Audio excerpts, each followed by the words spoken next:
Hello friends, welcome to my channel Key of Success. Today I am going to discuss principles of language teaching. আজকে আমি তোমাদের সামনে তুলে ধরতে চাই ইংলিশ যেটা সেকেন্ড ল্যাঙ্গুয়েজ হিসাবে আমরা শিশুদের কাছে কিভাবে পড়াবো, শিশুদেরকে কোন কোন প্রিন্সিপলস কোন কোন টেকনিক্স ধরে আমরা সেটাকে তাদের কাছে খুব ইজিলি শেখাতে পারবো। তাহলে আমরা এখানে ফার্স্ট দেখে নেই, যেটা হচ্ছে principles of naturalness and feel good atmosphere. Children learn mother tongue more easily as there exists a natural environment for learning. শিশুরা তাদের মাতৃভাষা মাদার টাংটাকে খুব সহজে শিখতে পারে, তার কারণ একটাই কি ওখানে এক্সিস্ট করে একটা ন্যাচারাল এনভায়রনমেন্ট ফর লার্নিং। কারণ সেখানে যে পরিবেশ, তার যে আশেপাশের যে পরিবেশ, সেটা তাকে খুব সাহায্য করে। কারণ মাতৃভাষাটা তার আশেপাশের সবাই, বন্ধু বান্ধব, ফ্যামিলি মেম্বার সবাই কিন্তু সেই ভাষাতেই কথা বলছে, সেই জন্য সে শিশুটা সেই ভাষাটাকেই অ্যাডপ্ট করছে, সেটাই ও বারবার শুনছে। তার ফলে কি হচ্ছে, তার মাতৃভাষা বলার যে এবিলিটি সেটা অনেকটাই বৃদ্ধি পাচ্ছে। It is spoken in family and in neighbourhood. যেমন আমি বললাম যে এটাকে ফ্যামিলির মেম্বার্সরাও বলছে এবং নেবারহুড মানে আশেপাশের মানুষজনও বলছে, নেবার্সরাও বলছে। But the situation is not such for a foreign language. কিন্তু এই পরিস্থিতি কিন্তু একটা ফরেন ল্যাঙ্গুয়েজ মানে ইংলিশ ল্যাঙ্গুয়েজের ক্ষেত্রে কিন্তু এটা সঠিক না। এই ক্ষেত্রে কি হচ্ছে, শিশুরা কিন্তু ইংলিশ ল্যাঙ্গুয়েজটাকে শুনছে না বারবার, তার জন্য ইংলিশটা তাদের কাছে খুব ন্যাচারাল না, খুব ইজিলি সেটা তারা শিখতে পারে না। Therefore, তাই জন্য কি করতে হবে, a teacher should try to provide the child with natural environment for learning a second language. সেই জন্য একটা টিচারের দায়িত্ব হচ্ছে টিচারকে প্রোভাইড করতে হবে ওই চাইল্ডটাকে উইথ ন্যাচারাল এনভায়রনমেন্ট, একটা খুব ন্যাচারাল পরিবেশ দিতে হবে তাকে এই সেকেন্ড ল্যাঙ্গুয়েজটাকে শেখার জন্য। তাহলে এই ন্যাচারাল এনভায়রনমেন্ট দেওয়ার জন্য টিচার কি কি করবে সেইগুলো এই পয়েন্টসগুলোতে ডিসকাস করা আছে। তাহলে আমরা সেই পয়েন্টসগুলো দেখে নেব। First point, the teacher should talk to the students in this language in class, playground, etc., and thus to provide him a natural and feel good atmosphere. Teacher কি করতে পারে, ওই স্টুডেন্টের সঙ্গে কিংবা পুরো ক্লাসরুমের মধ্যে ওই ইংলিশ ল্যাঙ্গুয়েজেই কনভারসেশন করতে পারে। স্টুডেন্টসদের সঙ্গে যখন সে কনভারসেশন করবে তখন কিন্তু আদার্স ল্যাঙ্গুয়েজ না ইউজ করে, যদি সে বাংলা বা হিন্দি না ইউজ করে বা অন্য কোনো ল্যাঙ্গুয়েজ না ইউজ করে যদি ইংলিশ ল্যাঙ্গুয়েজটা ওদের সঙ্গে কনভারসেশন করার চেষ্টা করে ক্লাসরুমে, প্লেগ্রাউন্ডে, লাইব্রেরিতে, ক্যান্টিন, এভরিওয়্যার, তাহলে কি হবে, তারা একটা ন্যাচারাল এনভায়রনমেন্ট পাবে। কারণ তারা বাড়ির পরিবেশে কিন্তু ইংলিশ বলার সুযোগটা খুবই কম পাচ্ছে। সেখানে যদি এক আধটা ফ্যামিলি মেম্বার জানে ইংলিশ, তাদের সঙ্গে সে শুধু বলতে পারবে। কিন্তু যদি টিচার্সরা পুরো স্কুল ডিউরেশনে, স্কুল আওয়ার্সের দরুন যদি তারা ইংলিশেই কথা বলে তাদের সঙ্গে, তাহলে তাদের একটা হ্যাবিট হয়ে যাবে, তারা একটা শুনে সেটা অভ্যস্ত হয়ে যাবে, তারা সেটা ট্রাই করবে কথা বলার ইংলিশে। এবং ন্যাচারাল ফিল গুড অ্যাটমসফিয়ার দিতে হবে। সেখানে এমন না যে আমরা ইংলিশ ল্যাঙ্গুয়েজটা তাদের ঘাড়ে চাপিয়ে দেব, তাদের ওপরে ইম্পোজ করে দেব, এমন না। ওদেরকে ওই অ্যাটমসফিয়ারটাকে খুব ভালোও লাগতে হবে। Next, he should encourage the students to Converse in this language. অনেক সময় হয় টিচার্সরা স্টুডেন্টসদের বলে যে ইংলিশ ল্যাঙ্গুয়েজে কথা বলো, কিন্তু অনেক সময় স্টুডেন্টসরা সেটা শাই ফিল করে, খুব লজ্জা লাগে ওদের কথা বলতে, কারণ তারা ইংলিশে পারফেক্ট না। কিন্তু একটা টিচার তাকে এনকারেজ করবে সবসময়, এই জিনিসটা তাদের বোঝানোর চেষ্টা করবে যে যতটা ওরা কনভারসেশন করবে, যতটা ওরা ওই ল্যাঙ্গুয়েজে কথা বলবে, এনকারেজ করবে তাদেরকে, তাহলে সেই ল্যাঙ্গুয়েজ ফ্লুয়েন্সি ওদের মধ্যে খুব তাড়াতাড়ি চলে আসবে। Next, debates and group discussions can be arranged. এই যে গ্রুপ ডিসকাশন হয়, যেখানে অনেক চিলড্রেন কিংবা টিচার অ্যান্ড চিলড্রেন কম্বিনেশন করে যদি তারা ডিবেট করে, যদি তারা গ্রুপ ডিসকাশন করে, কোনো একটা টপিকের ওপর গ্রুপ ডিসকাশন করে, তাহলে সেটা খুবই হেল্পফুল হবে একটা সেকেন্ড ল্যাঙ্গুয়েজ পড়ানোর জন্য। একটা টিচার সেটা খুব সহজভাবে তার স্টুডেন্টের কাছে তুলে ধরতে পারবে। আচ্ছা, নেক্সট হচ্ছে principal of exposure. Mother tongue is easily and quickly learned by a child because he has a frequent exposure to it. যেমন আমি বলেছি যে মাতৃভাষা খুব ইজিলি আর খুব কুইকলি, খুব সহজে এবং খুব তাড়াতাড়ি একটা চাইল্ড শিখে নিতে পারে, কারণ সে সেই জিনিসটা, কারণ সে ওই ভাষাটাকে অনেকবার শুনছে, প্রায় সারাক্ষণ শুনছে।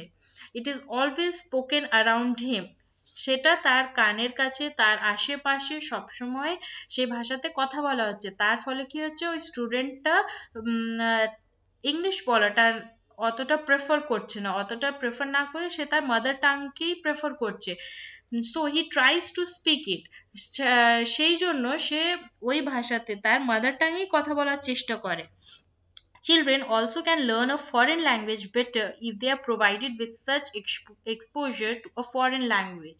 একটা বাচ্চা এই ফরেন ল্যাঙ্গুয়েজ মানে ইংলিশ ল্যাঙ্গুয়েজটাকেও খুব সহজভাবে, খুব বেটার ভাবে শিখতে পারে যদি তাদের সঙ্গেও প্রায় সময় যদি সেই ল্যাঙ্গুয়েজে কথা বলা হয়, যদি ইংলিশেই কথা বলা হয়। নেক্সট দেখে নেব principal of habit formation. Like learning, cycling, swimming etcetera, language learning is a skill. যেমন আমরা সাইক্লিং শিখি, আমরা জন্মগতভাবে কিন্তু সাইকেল চালাতে পারি না কিংবা সাঁতার কাটতে পারি না, আমরা সেগুলো শিখি। ঠিক তেমনি ভাবে আমরা ল্যাঙ্গুয়েজটাকেও শিখি, আমরা ফরেন ল্যাঙ্গুয়েজ আর কি, ফরেন ল্যাঙ্গুয়েজটাকেও আমরা একটা স্কিল হিসাবে শিখি। So it should be made a habit, তাই জন্য এটা একটা অভ্যাস তৈরি করতে হবে। যেমন আমরা সাইক্লিং ধরুন শিখলাম, সেটা যদি আমরা ডেইলি না করি আমরা কিন্তু পারফেক্ট ভাবে সাইক্লিং করতে পারবো না, আমরা কিন্তু বারবার পড়ে যাব সাইকেল থেকে। কিংবা সুইম করার সময় আমরা দেখি আমরা ডুবে যাওয়ার অনেক সময় সম্ভাবনা এসে দাঁড়ায়। ঠিক সেইভাবে যতক্ষণ ওরা হ্যাবিট আনে, প্র্যাকটিস করতে থাকে সেই জিনিসটাকে, তারা পারফেকশনের দিকে এগোয়। ঠিক তেমনি ভাবে আমাদেরকে ওই ফরেন ল্যাঙ্গুয়েজটাকেও ওদের কাছে একটা হ্যাবিট হিসাবে তুলে ধরতে হবে, ওরা যেন সেই হ্যাবিটটাতে হ্যাবিচুয়েট হয়ে যায়। It should be learned in a way that little or no effort is made to speak it. তাদের কাছে ওরা যেন এমনভাবে শিখতে পারে যে ওর মধ্যে খুব অল্প এফোর্ট কিংবা কোনো এফোর্টই না ঢালতে হয় সেটাকে বলার জন্য। ভাবুন আমি একদম বাংলা মিডিয়াম থেকে উঠলাম, সেখানে যদি আমি ইংলিশ বলার চেষ্টা করি, সেটা কিন্তু আমাকে খুব কনসিয়াসলি ভাবতে হবে, আমার কিন্তু অনেক এফোর্ট ঢালতে হবে যে আমি ইংলিশটা, ওই সেন্টেন্স যে বলবো, সেন্টেন্সের মধ্যে গ্রামেটিক্যাল এরার্স কি কি হতে পারে, আমি কোন সাবজেক্ট আগে বলবো, ভার্ব আগে বলবো, অবজেক্ট আগে বলবো, কোনটা আগে বলবো, তা সেটা একটা খুব কনফিউশনের ব্যাপার এসে যায়। তাহলে টিচার্সরা স্টুডেন্টসদের কাছে ওই ল্যাঙ্গুয়েজটাকে এত ইজিলি তুলে ধরবে যে ওই ল্যাঙ্গুয়েজে যখন তারা কথা বলবে তাদেরকে খুব কম এফোর্ট ঢালতে হয়, যেন খুব কম কনসিয়াস ঢেলে সেই কথাটা যেন তারা তুলে ধরতে পারে। In learning mother tongue we form speech habits unconsciously. আমরা এটা দেখবো যে আমরা যখন কোনো কথা ভাবি, মানে থিঙ্কিং প্রসেস, থট প্রসেসে থাকে সেটা, সেটা কিন্তু আমরা আনকনসিয়াসলি খুব চিন্তা ভাবনা করে ভাবি না, সেটা কিন্তু আমরা সবসময় আমাদের মাদার টাং, যে ল্যাঙ্গুয়েজে আমরা খুব ইজিলি কনভারসেশন করতে পারি, সেই ল্যাঙ্গুয়েজেই কিন্তু আমরা সাবকনসিয়াসলি ভাবি। কিন্তু in learning a foreign language speech habits are to be formed consciously. কিন্তু যখনই আমরা একটা ফরেন ল্যাঙ্গুয়েজ, মানে এখানে ইংলিশ ল্যাঙ্গুয়েজের কথা বলা হচ্ছে, সেই ক্ষেত্রে আমরা যখন ইংলিশে কথা বলার চেষ্টা করি আমরা কিন্তু খুব কনসিয়াস হয়ে যাই, খুব চিন্তা ভাবনা করতে শুরু করে দিই যে আমরা কি সঠিক বলছি, আমরা কি গ্রামেটিক্যাল কোনো এরর করছি না তো। এই জিনিসটাকে, এই এরর্স গুলোকে আমাদেরকে কম করতে হবে, তার জন্য কি করতে হবে, আমাদেরকে হ্যাবিট ফর্ম করতে হবে। এটা আমরা যদি ডেইলি বেসিসে কথা বলি সবার সঙ্গে, তাহলে আমাদের এই এরর্স গুলো কিন্তু অনেকটাই ফ্লুয়েন্ট হয়ে যাবে, অনেকটাই কমে যাবে। Next, principle of proper order and proportion. Natural order of teaching is made up of learning the four basic language skills. The classical order of learning these skills are এখানে natural order মানে একটা যখন আমরা ল্যাঙ্গুয়েজকে শেখাচ্ছি, মানে English ল্যাঙ্গুয়েজকে শেখাচ্ছি একটা স্টুডেন্টকে, তাহলে তা সেটাকে শেখানোর জন্য যে বেসিক ফোর ল্যাঙ্গুয়েজ স্কিল আছে সেগুলো ক্লাসিক্যাল অর্ডার, তার ক্লাসিক্যাল অর্ডার হচ্ছে ফার্স্ট আমরা দেখতেই পাচ্ছি লিসেনিং। এখানে লিসেনিং মানে শুধু শোনা না, এখানে বোঝা, আন্ডারস্ট্যান্ডিং, আন্ডারস্ট্যান্ডিংটাই হচ্ছে লিসেনিং। নেক্সট এটা কি করছে, স্পিকিং, মানে আমাদেরকে বলতে শিখতে হবে। তারপরে নেক্সট সেটা হচ্ছে reading, and last of all it is writing. প্রথমত আমাদেরকে শুনতে শিখতে হবে, মানে আমরা শুনবো, শুনে সেটাকে শেখার চেষ্টা করব, শুনবো কিন্তু সেটা বোঝারও চেষ্টা করব। নেক্সট আমরা সেটাকে বলার চেষ্টা করব, মানে আমরা ফার্স্ট ইংলিশ ল্যাঙ্গুয়েজটাকে শুনলাম, তারপর সেখান থেকে যেটা বুঝতে পারলাম তারপর আমরা সেটাকে বলা শুরু করলাম। নেক্সট আমরা চেষ্টা করব ইংলিশ টেক্সট বুকস ধরে বা ইংলিশ কোনো poem, poem, pros, verse, novels etcetera সব কিছু পড়ার চেষ্টা করব, রিডিং করার চেষ্টা করব। অ্যান্ড লাস্ট অফ অল আমরা যখন সব কিছু করলাম, মানে লিসনিং থেকে শুরু করে স্পিকিং করার পর, রিডিং করার পর লাস্টলি আমরা রাইটিংয়ে আসবো, লিখবো, লিখে সেটাকে ফ্লুয়েন্ট আনার চেষ্টা করব। কিন্তু but according to some educationists, reading becomes easier when writing is learnt before reading. কিন্তু অনেক এডুকেশনিস্টের হিসাবে রিডিং মানে এই রিডিংটা এটা খুব সহজ হয়ে যায় যদি আমরা আগে লেখাটা শিখে নিতে পারি। এমনি যেটা ক্লাসিক্যাল অর্ডার সেটা হচ্ছে লিসেনিং, স্পিকিং, রিডিং, রাইটিং। কিন্তু অনেক গবেষক এটা বলেছে যে রিডিং, এই যে ব্যাপারটা, এটা রাইটিং এর পর আসলে রিডিংটা খুব ইজি হয়ে যায়। আমরা যদি আগে লিখতে শিখি তারপর আমরা যদি পড়তে শিখি তাহলে খুবই ইজি হয়ে যায়। তার কারণ কি, তাহলে আমরা association of symbols and sounds can be made. আমরা ভাবুন অ্যাপল লিখছি, সেখান থেকে আমরা যখন একটা অ্যাপেলের ছবি ভাববো তখন কিন্তু আমরা প্রোনাউন্সিয়েশনটা খুব ইজিলি করতে পারবো অ্যাপল, সেই জন্য এই কথাটা বলা হয়েছে probably. Next, besides this, order care should be taken that equal importance is given on such aspects. This is the principle of proportion. Principle of proportion কি, আমরা এই যে চারটে ক্লাসিক্যাল অর্ডার্স দেখিয়েছি, মানে listening, speaking, reading and writing, এই চারটে skills এর উপরেই কিন্তু আমাদের ইকুয়াল ইম্পর্টেন্স দিতে হবে। এই না যে লিসেনিংটা ইম্পর্টেন্ট, রিডিংটা ইম্পর্টেন্ট না, স্পিকিংটা ইম্পর্টেন্ট, রাইটিংটা ইম্পর্টেন্ট না, এমন না। এর মধ্যে চারটেই ইম্পর্টেন্ট কিন্তু, সেটাই হচ্ছে principal of proportion. Next, principle of motivation. Motivation is the care of learning. Some techniques should be followed in order to motivate the students to learn a foreign language. First point দেখে নেবো এখানে, arousing techniques. It refers to the technique that arouses the students from the state of sleepiness, inducing anxiety, curiosity, inspiration are such techniques. Motivate করতে হবে আমাদের স্টুডেন্টসদেরকে, inspire করতে হবে। সেই ইন্সপিরেশনের মধ্যে আমাদের কাছে এই চারটে টেকনিক্স আছে। ফার্স্ট হচ্ছে অ্যারোজিং টেকনিক্স। এই ক্ষেত্রে আমাদের স্টুডেন্টদেরকে মোটিভেট করতে হবে যে তাদের যে অলস ভাবটা, যে না আমরা সেকেন্ড ল্যাঙ্গুয়েজ শিখতে পারবো না, একটা লেজিনেস যে ব্যাপারটা, সেটাকে আমাদের তাদের মধ্যে খুব রিডিউস করে দিতে হবে, খুব কমিয়ে দিতে হবে। তাদের মধ্যে যে এনজাইটি, যে ভয়, যে কিউরিওসিটি আছে, যে জানার যে ইচ্ছা শক্তি আছে, সেটাকে তাদের মধ্যে জাগ্রত করতে হবে। এটা হচ্ছে arousing techniques. Next, expectancy techniques. In order to motivate a child, there should be a clear-cut goal to achieve and or expectancy to achieve it. So, the teacher should try to formulate a clear-cut goal for the students. একটা শিশুকে যখন একটা teacher motivate করছে, সেখানে একটা স্টুডেন্টের কাছে গোল দেখিয়ে দিতে হবে যে আলটিমেট তার উদ্দেশ্যটা কি, তার কোন গোলটাকে অ্যাচিভ করতে হবে। সেই এক্সপেক্টেন্সি লেভেলটা টিচার্সদেরকে বলে দিতে হবে। So the teacher should try to formulate a clear cut goal for the students. ওদেরকে বলে দিতে হবে তাদের লক্ষ্যটা, যে এই লক্ষ্য অবধি তোমাকে পৌঁছাতে হবে, এই এক্সপেক্টেন্সি আমি তোমার কাছে রাখছি। এই টিচার একটা স্টুডেন্টকে বলে দেবে যে আমি তোমার কাছ থেকে কতটা এক্সপেক্ট করছি, একটা তোমার এই নির্দিষ্ট গোল অবধি পৌঁছাতে হবে। এটা হচ্ছে এক্সপেক্টেন্সি টেকনিক। আমরা যখন স্টুডেন্টদেরকে মোটিভেট করব, আমরা এই টেকনিক্সগুলোকে ইউজ করতে পারি তাদেরকে ইন্সপায়ার করার জন্য। Next, incentive techniques, prize, praise, competition etcetera are referred in this category.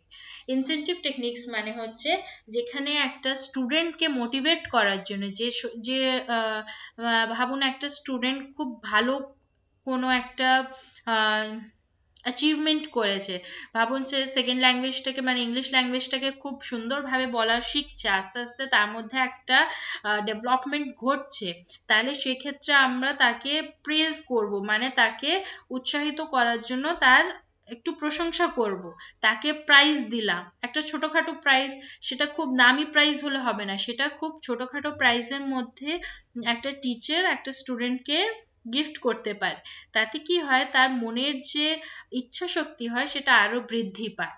একটা কম্পিটিশন করতে হবে, কম্পিটিশন রাখতে হবে স্টুডেন্টসদের মধ্যে, তাহলে সেই কম্পিটিটিভ ফিল্ডের মধ্যে স্টুডেন্ট সব থেকে বেশি ডেভেলপ করবে। Next, principle of gradation. One of the important maxim of teaching is to proceed from simple to difficult and from more useful to less useful. আমরা এটা সবাই জানি যে একটা শিশুকে যখন শেখানো হয় তখন কি উচিত, আমাদের সবসময় একটা সিম্পল ব্যাপার থেকে নিয়ে একটা ডিফিকাল্টের দিকে এগোনো উচিত। আমরা যদি খুব কঠিন জিনিসটাকেই একটা স্টুডেন্টের কাছে ফার্স্ট অফ অল প্রেজেন্ট করি, তাহলে তারা কিন্তু ভয় পেয়ে যাবে সে ব্যাপারটা বোঝার জন্য।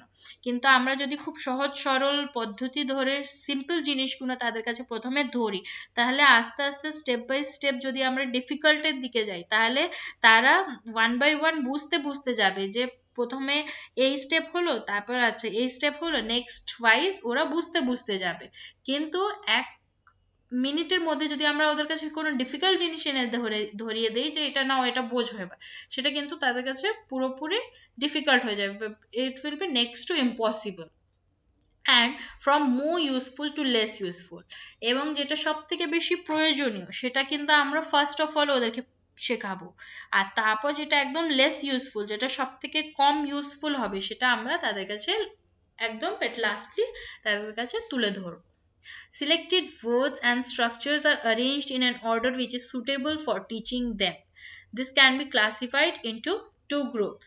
আমরা কিভাবে কোন ওয়ার্ড স্ট্রাকচার ইউজ করে কোন অর্ডার মেনটেন করে তাদেরকে সেকেন্ড ল্যাঙ্গুয়েজটা খুব সহজভাবে শেখাতে পারবো, সে তার জন্য ওটাকে দুটো ভাগে ভাগ করা আছে।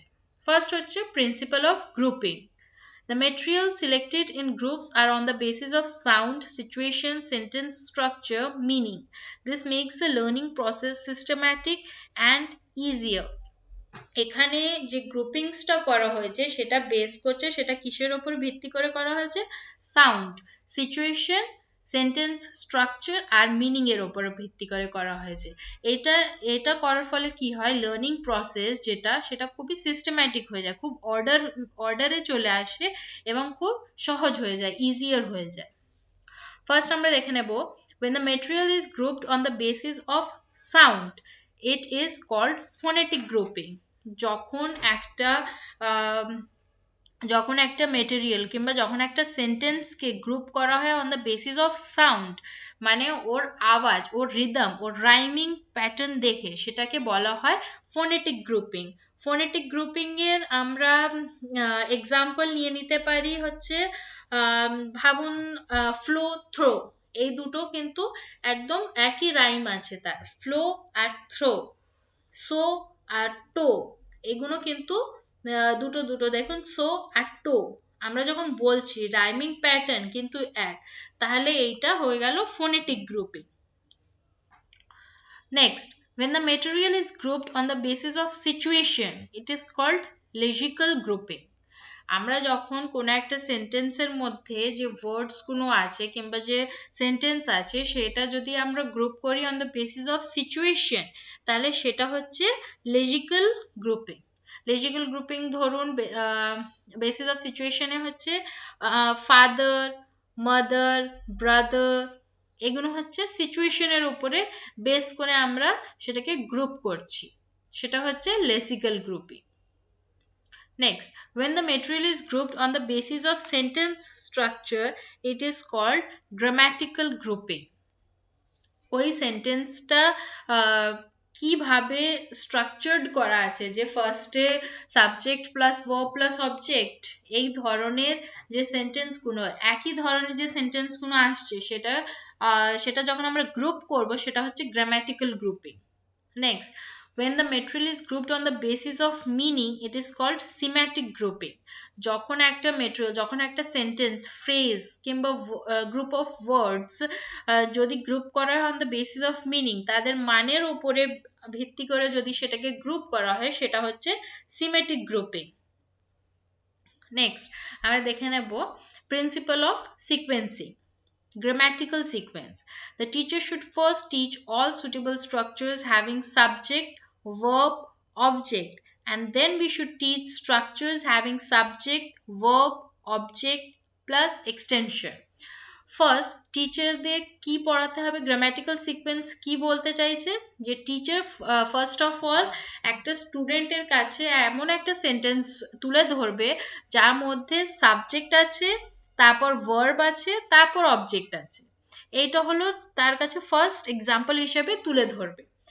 তারপর একটা টিচার নেক্সট সেন্টেন্স যখন আস্তে আস্তে পড়াবে তখন কি করবে, সাবজেক্ট, তারপর ভার্ব, তারপর অবজেক্ট, তারপর এক্সটেনশন। মানে ফার্স্ট খুব ইজি দিয়ে শুরু করতে হবে, সাবজেক্ট ভার্ব অবজেক্ট, এটা দিয়ে যখন আমরা সেন্টেন্স শুরু করছি তাহলে আস্তে আস্তে স্টুডেন্টসরা সেটা থ্রু দিয়ে হ্যাবিচুয়েট হতে হতে তারা কিন্তু পরবর্তী যখন subject verb object plus extension আসবে সেটা খুব সহজভাবে বুঝতে পারবে। যেমন যদি একটা টিচার বলে যে উই রিড বুক, ভিটা হচ্ছে এখানে সাবজেক্ট, রিডটা হচ্ছে অবজেক্ট, সরি ভার্ব, আর বুকটা হচ্ছে এখানে অবজেক্ট। তাহলে এটা পড়ানো হলো একটা স্টুডেন্টকে ফার্স্ট অফ অল। তারপর যখন আসছে সাবজেক্ট ভার্ব অবজেক্ট আর এক্সটেনশন, সেখানে টিচার তারপর বলবে, তারপর একটা সেন্টেন্স তুলে ধরতে পারে, যেমন we read book to learn. তাহলে এখানে ভিটা হচ্ছে সাবজেক্ট, রিডটা হচ্ছে ভার্ব, বুকটা হচ্ছে অবজেক্ট, আর টু লার্ন হচ্ছে এক্সটেনশন।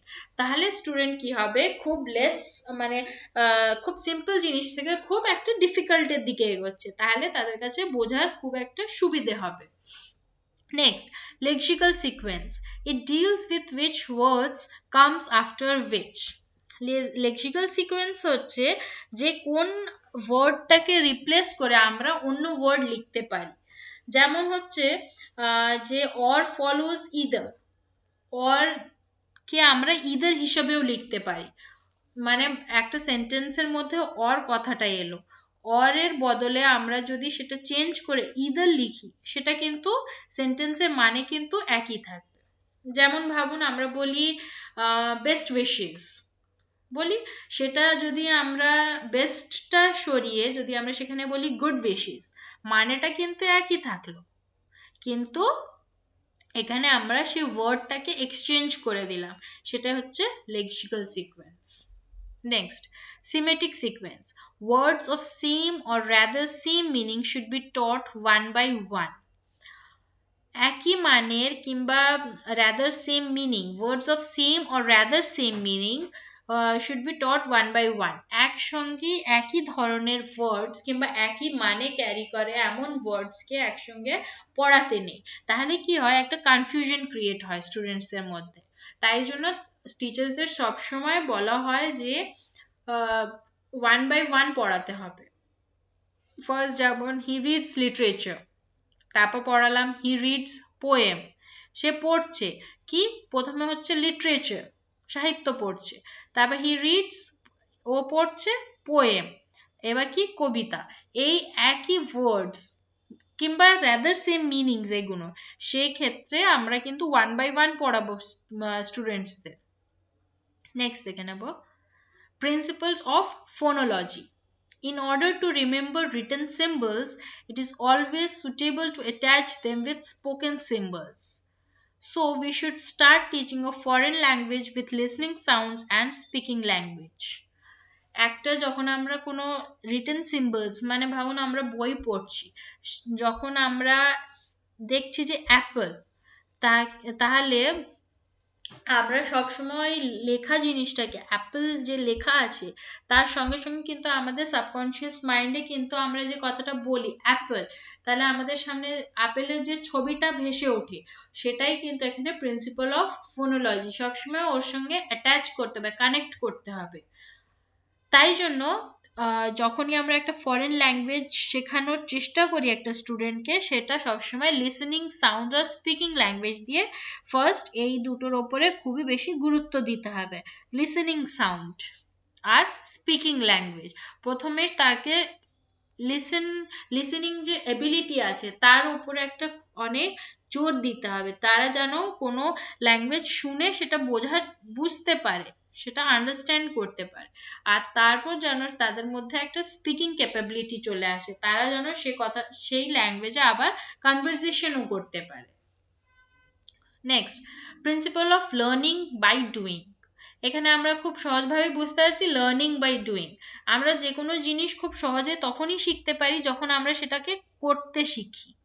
আমরা একটা টিচার ভাবুন সারাদিন ক্লাসের মধ্যে বলে গেল কোনো একটা কথা, কিন্তু আমরা সেটা যতক্ষণ কার্যকারী করছি না ততক্ষণ কিন্তু সেটা আমাদের কাছে সহজভাবে আসবে না। তাই জন্য আমাদের স্টুডেন্টসদেরকে শুধু মুখে বললে হবে না, তাদেরকে সেই লার্নিংটা, সেই টেকনিক্স গুলো কিন্তু তাদের কাজের মধ্যেও ইনবিল্ট করে দিতে হবে। According to this principle, emphasis should be given on acquiring the skill by doing.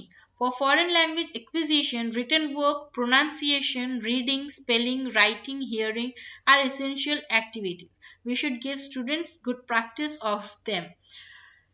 এই ভাবুন আমরা সেকেন্ড ল্যাঙ্গুয়েজ পড়াচ্ছি একটা স্টুডেন্টকে, আমরা সেই সেকেন্ড ল্যাঙ্গুয়েজটা শেখানোর চেষ্টা করছি, সেই ক্ষেত্রে আমরা স্টুডেন্টসদেরকে একটা রিটেন ওয়ার্ক দেব। ভাবুন কোনো টপিকস দিয়ে দিলাম, কোনো একটা টপিক তুলে স্টুডেন্টদেরকে বললাম যে এইটা এবার সেকেন্ড ল্যাঙ্গুয়েজ মানে ইংলিশে লেখা শুরু করো, তাহলে স্টুডেন্ট কি হবে, সেই জিনিসটা যে কিভাবে লিখতে হবে, কিভাবে স্ট্রাকচার কনস্ট্রাক্ট করতে হবে, তারা কিন্তু আস্তে আস্তে প্র্যাকটিসের মাধ্যমে সেটা খুব সুন্দরভাবে তুলে ধরতে পারবে। নেক্সট হচ্ছে প্রোনাউন্সিয়েশন করতে হবে, ওয়ার্ডস গুলোকে স্টুডেন্টসের দ্বারা প্রোনাউন্স করাতে হবে, স্টুডেন্টসদেরকে দাঁড় করিয়ে পড়াতে হবে, স্পেলিং লেখাতে হবে, writing, hearing etcetera R essential activities.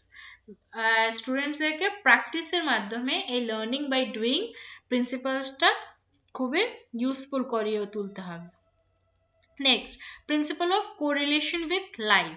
Teacher should try to teach in such a way that he can relate the subject matter to life. টিচার্সরা সবসময় চেষ্টা করবে যে সে যে জিনিসটা পড়াচ্ছে, যে ল্যাঙ্গুয়েজটা পড়াচ্ছে বা যে সোর্স দিয়ে পড়াচ্ছে, সেটা যেন সেই চিলড্রেন খুবই ইজিলি সে সাবজেক্ট ম্যাটারটাকে লাইফের সঙ্গে কানেক্ট করতে পারে।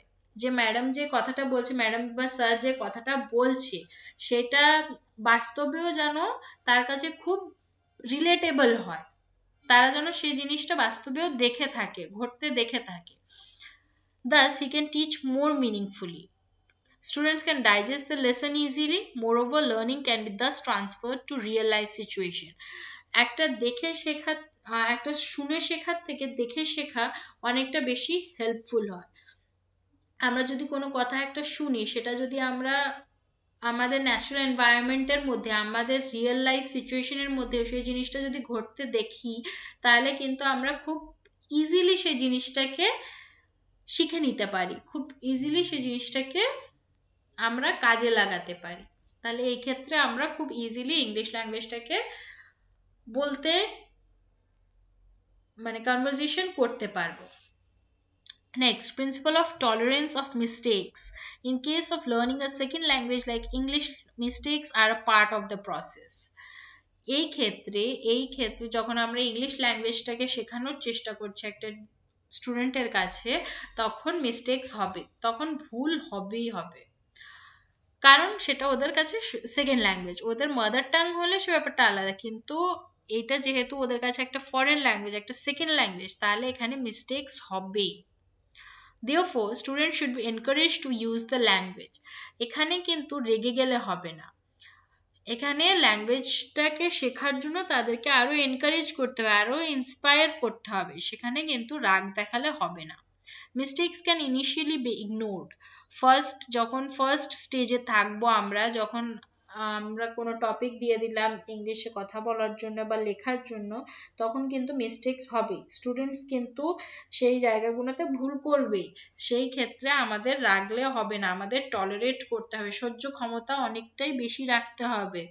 ফার্স্ট স্টেপস গুলোতে আমাদের এই মিস্টেকস গুলোকে ইগনোর করতে হবে, সব মিস্টেকস ধরলে কিন্তু চলবে না। Self correction should be encouraged, teacher should not interrupt. Teacher তো সব কথাই জানে, টিচার তো জানে যে কোন জায়গাটাতে স্টুডেন্ট ভুল করছে, কিন্তু সেই সেন্টেন্স মেকিং এ স্টুডেন্টদেরকেই বোঝার চেষ্টা করতে হবে, স্টুডেন্টদেরকে বুঝতে দিতে হবে যে কোন জায়গাতে তারা গ্রামাটিক্যাল এরর কিংবা কোন জায়গাগুলোতে তার ভুল হয়েছে। তাহলে সেলফ কারেকশন, যখন ও সেলফ রিয়েলাইজেশন তার মধ্যে আসবে, তাহলে সে ব্যাপারটা কিন্তু কোনোদিন জীবনেও ভুলবে না। কিন্তু টিচার যদি সেটাতে ইন্টারাপ্ট করে সবসময় ঠিক করিয়ে দেয়, তাহলে কিন্তু সে একটা ডিপেন্ডেন্ট হয়ে যাবে টিচারের কাছে। সে টিচারের উপর ডিপেন্ডেন্ট হওয়ার জন্য সে কিন্তু নিজস্ব ভাবে কোনোদিন লাইফে ইংলিশে কথা বলার যে ফ্লুয়েন্সি সেটা কিন্তু আনতে পারবে না। আচ্ছা, এই ছিল আজকে আমার ডিসকাস করার টপিক, যেটা আমি কম বেশি তোমাদের কাছে যে প্রিন্সিপালস আছে ল্যাঙ্গুয়েজ লার্নিং এর জন্য সেটা তুলে ধরার চেষ্টা করেছি। এর মধ্যে যদি তোমরা কোনো জায়গায় কোনো পার্ট না বুঝতে পারো, তাহলে আমাকে অবশ্যই জানাবে আমাদের কমেন্ট সেকশনে। আর যদি এই ভিডিওটা তোমাদের ভালো লেগে থাকে, then please like, share and subscribe to my channel key of success. আর আমি চেষ্টা করব তোমাদের সামনে ইংলিশ পেডাগোগিটা খুব সহজভাবে, খুব ইজিলি তোমাদের কাছে তুলে ধরার। তাহলে আজকে এই অবধি শেষ করলাম আমি। তোমরা সবাই খুব সুস্থ থাকো, খুব ভালো থাকো, এটাই কামনা করি। Thank you.